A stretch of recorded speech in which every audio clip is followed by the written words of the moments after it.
Hi friends, നിങ്ങൾ പറഞ്ഞിട്ടുള്ള ആ ഒരു കാരമൽ സോസാണ് ബട്ടർ സ്കോച്ചിന് വേണ്ടിയിട്ടുള്ള കാരമൽ സോസിൻ്റെ റെസിപ്പിയാണ് കേട്ടോ. അരക്കപ്പ് പഞ്ചസാര ഞാൻ നല്ല അടി കട്ടിയുള്ള പാത്രം എടുക്കാൻ നോക്കാം, അല്ലെങ്കിൽ കരിഞ്ഞു പോകും കേട്ടോ.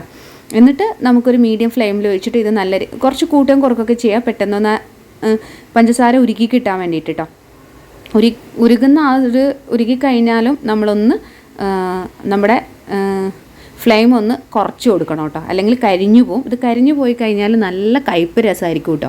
അപ്പോൾ നമുക്കൊരു കാരമൽ സോസിൻ്റെ ടേസ്റ്റ് വരില്ല. ഇതിങ്ങനെ മെയിനായിട്ട് നമ്മളിതിങ്ങനെ ജസ്റ്റ് ഒന്ന് ഇളക്കി കൊടുക്കുക. എന്നിട്ട് നല്ല രീതിയിൽ എല്ലാ പഞ്ചസാരയും ഉരുകിയെന്ന് ഉറപ്പ് വരുത്തുക.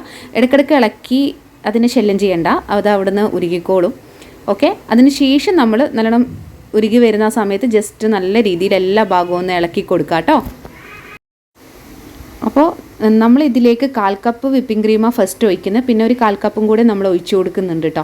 അപ്പോൾ നിങ്ങൾ ആദ്യമേ 1/2 കപ്പ് വിപ്പിംഗ് ക്രീം ഒഴിച്ചു കൊടുക്കുന്നുണ്ടെങ്കിൽ കുഴപ്പമൊന്നുമില്ല, നല്ല ലൂസ് കൺസിസ്റ്റൻസിയിൽ കിട്ടും. അല്ലെങ്കിൽ പിന്നെ ഒഴിച്ചിട്ട് വേണമെന്നുണ്ടെങ്കിൽ 1/4 കപ്പും കൂടെ ഒഴിച്ചു കൊടുത്താൽ മതി കേട്ടോ. അപ്പോൾ നമ്മളൊരു ടീസ്പൂണോളം ബട്ടർ ഇട്ട് കൊടുക്കുന്നുണ്ട്. ഞാനിതിൽ ഉപ്പ് ചേർക്കാറില്ല, അൺസോൾട്ടഡ് ബട്ടർ തന്നെയാണ് ഞാൻ ചേർക്കാറ് കേട്ടോ. എനിക്കെന്തോ അത് അത്ര ഇഷ്ടമില്ലാത്തതുകൊണ്ട്. എന്നിട്ട് അത് നല്ല രീതിയിൽ ഒന്ന് ഇളക്കി ജോയിൻറ്റ് ചെയ്യുക, ഈ ഒരു ബട്ടറും ഷുഗറും കൂടെ കേട്ടോ. നല്ലോണം ഇങ്ങനെ ഈ ഒരു പരുവത്തിൽ വരും. എന്നിട്ട് നല്ല രീതിയിലൊന്ന് അധികം മീഡിയം ഫ്ലെയിമിൽ ചെയ്താൽ മതി, അല്ലാതെ ഇങ്ങനെ കത്തിക്കരിഞ്ഞു പോകാൻ ചാൻസ് ഉണ്ട് കേട്ടോ. സാവധാനം നല്ല സമയമെടുത്ത് ചെയ്യാം. അതിന് ശേഷം നമുക്ക് ഇതിലേക്ക് ക്രീമാണ് കേട്ടോ യൂസ് ചെയ്യേണ്ടത്. ഞാനിവിടെ ഒരു 1/4 കപ്പ് ക്രീം ഫസ്റ്റ് യൂസ് ചെയ്യുന്നുണ്ട്, ഒഴിച്ചു കൊടുക്കുന്നുണ്ട്.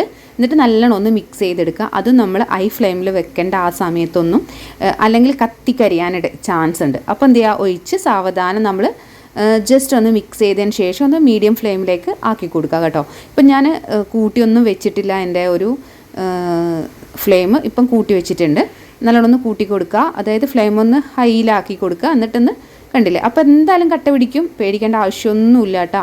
അത് നല്ല രീതിയിലൊന്ന് മിക്സ് ചെയ്ത് കൊടുത്തിട്ട് അലിയിച്ചെടുക്കുക. നല്ല ക്രീമി ആയിട്ട് ഇങ്ങ് വന്നോളൂ കേട്ടോ, നല്ല തിക്കായിട്ടുള്ള ഫോമിൽ. നിങ്ങളിതൊരു 1/2 കപ്പ് വിപ്പിംഗ് ക്രീം തന്നെ ഫസ്റ്റിൽ ഒഴിച്ചു കൊടുത്താൽ മതി കേട്ടോ. എങ്കിലും നമുക്ക് നല്ലൊരു കൺസിസ്റ്റൻസിയിൽ കിട്ടാൻ ചാൻസ് ഉണ്ട്. അപ്പോൾ ഇപ്പോൾ നല്ലോണം ഇങ്ങനെ കട്ട പിടിച്ചിട്ടുണ്ടാവും, അതൊക്കെ ഉരുകി നല്ല രീതിയിലായിട്ട് വരും.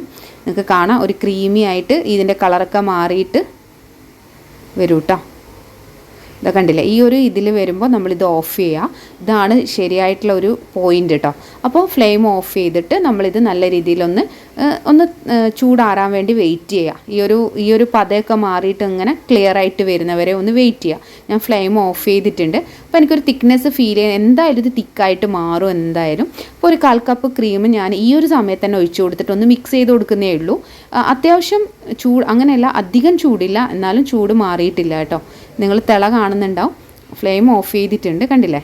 അപ്പോൾ ഈ സമയത്ത് തന്നെ നമ്മൾ ജസ്റ്റ് ഒന്ന് ചൂടാറിയ പാടെ യൂസ് ചെയ്യുകയാണെങ്കിൽ കുഴപ്പമൊന്നുമില്ല. ഇപ്പോൾ അല്ലെങ്കിൽ നിങ്ങളൊരു 1/4 കപ്പ് ക്രീം ഞാൻ ഈ സമയത്ത് ഒഴിച്ചു കൊടുക്കുന്നുണ്ട്, എനിക്കൊരു തിക്നെസ് ഫീൽ ചെയ്തതുകൊണ്ട്. അല്ലെങ്കിൽ ഇപ്പം തന്നെ ചൂടാറിയതിന് ശേഷം പെട്ടെന്ന് തന്നെ ക്രീമിലേക്ക് ഒഴിക്കുകയാണെങ്കിൽ കുഴപ്പമൊന്നുമില്ല. അങ്ങനെ ചെയ്യണം നമ്മൾ. അല്ലെങ്കിൽ പിന്നെ ഇത് തിക്കായി പോയിട്ടുണ്ടെങ്കിൽ ഒന്നും കൂടെ ഒന്ന് നമ്മുടെ ഫ്ലെയിം ഒന്ന് ഓണാക്കിയിട്ട് ഒന്ന് അലിയിച്ചെടുത്തിട്ട് ജസ്റ്റ് വേറൊരു പാത്രത്തിൽ നല്ല രീതിയിലൊന്ന് ചൂടാറിയിട്ട് നമ്മുടെ കേക്കിലേക്ക് ക്രീമിൻ്റെ മേലെ യൂസ് ചെയ്താൽ മതി. ഞാനിപ്പോൾ ഒരു 1/4 കപ്പും കൂടി ഒഴിച്ചു കൊടുത്തിട്ട് ജസ്റ്റ് ഒന്ന് മിക്സ് ചെയ്തെടുക്കുന്നുണ്ട്. നിങ്ങൾക്ക് പാൽ വേണമെങ്കിൽ യൂസ് ചെയ്യാം കേട്ടോ, ഈ ഒരു തിക്നെസ് മാറ്റാൻ വേണ്ടിയിട്ട്. അപ്പോൾ ഞാൻ ക്രീം തന്നെയാണ് യൂസ് ചെയ്തിട്ടിരിക്കുന്നത് കേട്ടോ.